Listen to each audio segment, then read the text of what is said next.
everyone, welcome back to the Teaching Corner. Have you ever been confused between lie and lay?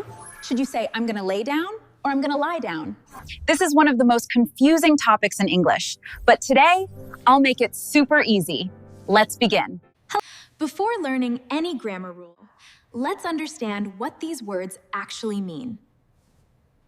Lie means to rest or to be in a flat position. The person is simply resting.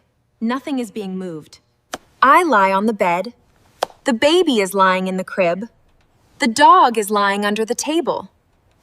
In all these examples, someone or something is simply resting. Nothing is being placed anywhere. Now, let's learn lay. Lay means to put or to place something somewhere. Here, someone is moving an object from one place to another. Lay the book on the table. She laid the baby in the crib.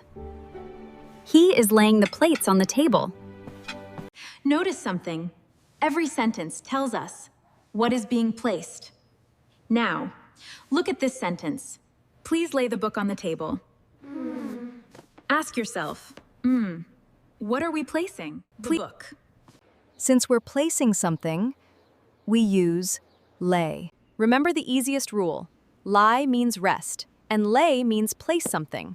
That's all for today's lesson. Now you know the difference between lie and lay. If this lesson helped you, don't forget to like, share, and subscribe to the Teaching Corner.